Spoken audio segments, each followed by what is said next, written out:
Tough conversations can pop up anywhere, whether it's in the sword alley, the pickup cab, or over supper at the kitchen table. And let's be honest, navigating those talks can leave everyone involved feeling frustrated, unheard, or stuck. That's why I created a free guide, Handling Hard Conversations, 3 Steps to Creating Space for Clarity, Connection, and Mutual Respect. In this quick and practical resource, you will learn how to pause and ground yourself before your emotions run wild, validate both yourself and others, building trust, and how to ask honest questions that lead to real connection. These 3 simple steps can help you communicate better and keep your relationships, whether it's with your family, your crew, or your spouse, strong and steady, even on the hard days. Download your free copy today and start moving more smoothly through those hard conversations with confidence. The link is in the show notes, so go grab it now. Here's to drawing good movement.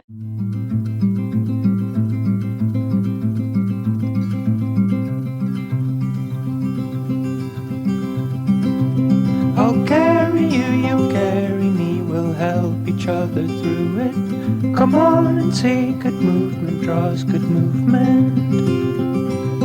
Welcome to Good Movement Draws Good Movement, the podcast where farmers, ranchers, and rural folks can grow relationally through awareness, understanding, and effective communication. Hey, it's T. I'm your host, and I, along with my guests, will be covering topics related to drawing good movement. Things like self and social awareness, brain science, positive psychology, extending grace, and so much more. We'll share tools that can help you understand why you are the way you are, why others are the way they are, and how you can use that to step out of self-told lies with grace and compassion to draw good movement in conversations, relationships, and life in rural America. Let's go draw good movement.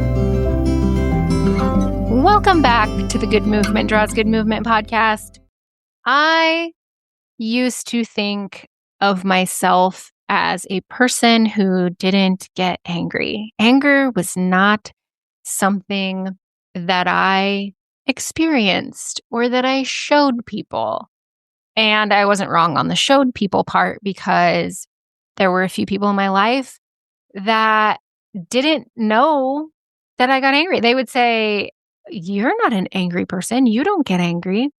Turns out I was just really, really good at stuffing it down.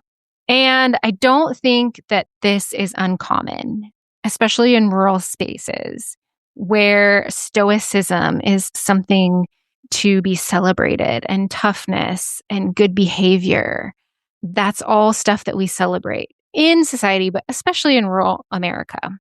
And these cultural norms, they either directly or indirectly teach us to ignore and distrust anger. So in this episode, we are going to talk about anger. I am in no way encouraging rage, but I want to help us understand anger, reconnect with it, and learn how to use healthy aggression as a tool for clarity, protection, change. So let's start back at the beginning. And when I say back at the beginning, I mean when we're teeny tiny little baby humans, all we have is emotion. That is how we communicate and express our needs, is through emotion. Emotion is our first language of connection. Crying, fussing, flailing. It's all communication. When we are babies, we're not manipulating people when we're crying, fussing, flailing. We're expressing. That's the only way we have to communicate, because at that point, we don't have words. And as we grow up, we maybe start hearing, "Don't be disrespectful. You're too much. That's too loud. Big girls don't throw fits," or big boys. Children are to be seen and not heard. And these sorts of messages teach us to separate from the emotional body. And anger is often the first feeling we learn to shove down, the first feeling we learn to mute, the first feeling we learn to alter. And when emotions are unsafe to express, especially anger, we either turn them inward, and that can look like shame, people pleasing, depression. We push them aside, sarcasm, passive aggression, outbursts, or they erupt because we can't hold them anymore. And that is where like I said, I was really, really good at shoving anger down. But when I could hold it no more, it would come out in a ridiculous explosion triggered by something totally unrelated to what caused me to be angry in the first place. So that's the beginning. That's where we were taught out of anger. And now I want to talk about the sort of double standard. And this might be hard for some to hear, but that doesn't make it any less important or any less true. So there is a double standard, especially when it comes to anger. For men, anger is often the only emotion that's socially acceptable, but that doesn't mean it's healthy. It can be explosive or disconnected because men, just like women, were not taught to process their anger. It's just more socially acceptable for men to be visible with their anger, whereas women are taught to be agreeable, smile, not rock the boat. When we express anger, we can be called dramatic, emotional, unstable, hormonal, bitch. So even though it's more okay and socially acceptable for men to express anger, neither men nor women are really taught how to process or use it well. And when I say are not taught, I'm speaking in generalities. If you grew up in an environment where you were taught to process and express emotions the way that they were meant to be used, like for information and all of that, that's so awesome for you.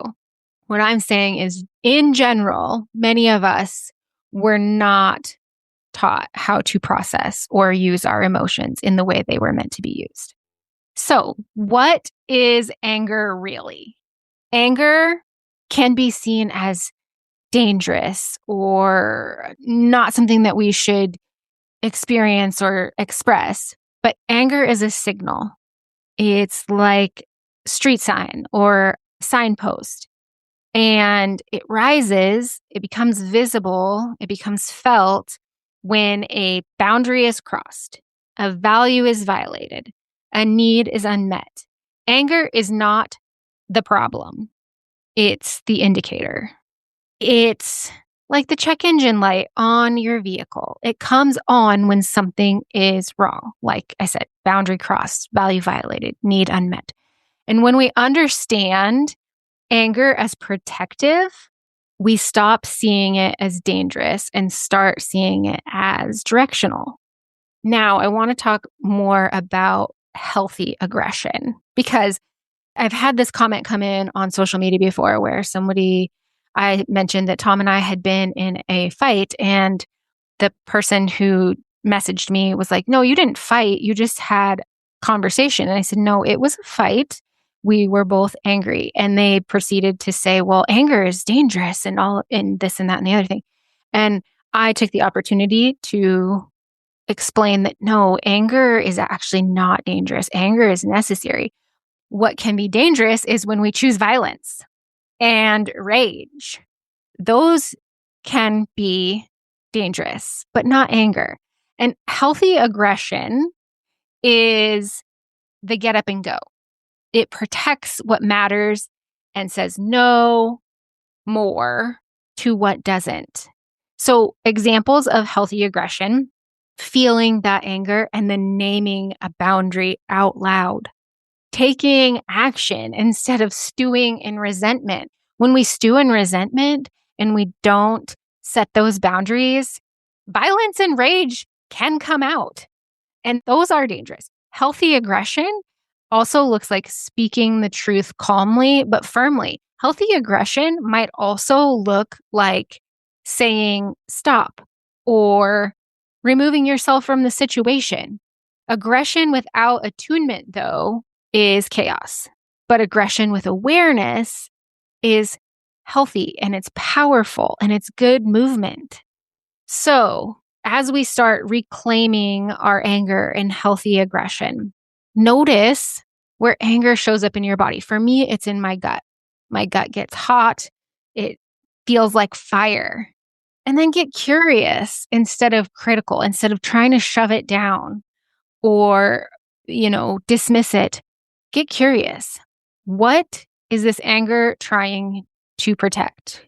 What is this anger asking me to stop? Where is the boundary that this anger is calling me to? Practice expressing it safely. So, writing it down, speaking it out loud to yourself, naming it in safe relationships. Safety is the key. As with many things we talk about, safety is so important. Your body needs to feel safe in order for you to express this. So let yourself feel it all the way through without needing to fix it right away. Using myself as an example, when I feel that anger start to bubble up in my belly, that fire, I recognize that feeling. I sit with it. I let it be what it is. And then I get curious about it. And then I take action.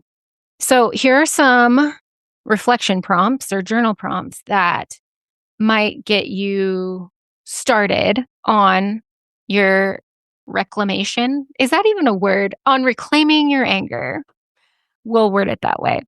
What messages did I receive about anger growing up? When did I first learn that my anger wasn't welcome? What would change if I trusted anger as a messenger and not as something to be avoided? I just want to take this minute to reiterate that anger is not the problem. Anger is not bad. It can feel like too much, but that is likely because we were never taught how to listen to it and how to use it.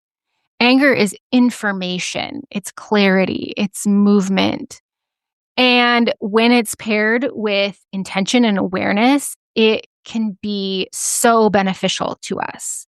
So I want to invite you over the course of this next week or whatever time frame you want to set on it, or you don't even have to put a time frame on it. It could be indefinite. For the foreseeable future, notice your anger with more curiosity. Try not to shove it down. Try to welcome it in. But also don't let it run the show. Remember, we're not choosing violence, but listen to it and move from it with the wisdom that it's providing you. Where does the boundary need set? What do you need to step away from? Where are your needs not being met? And with that, until next time, draw good movement. Thanks so much for tuning in. I'm so grateful for you. If you found value in this episode, I'd love for you to share with others who might also benefit from tuning in. Share by word of mouth, send it in a text, take a screenshot and post it on social media, or share however you prefer. And if you haven't already, hit the follow or subscribe button so you never miss an episode. Until next time, draw good movement.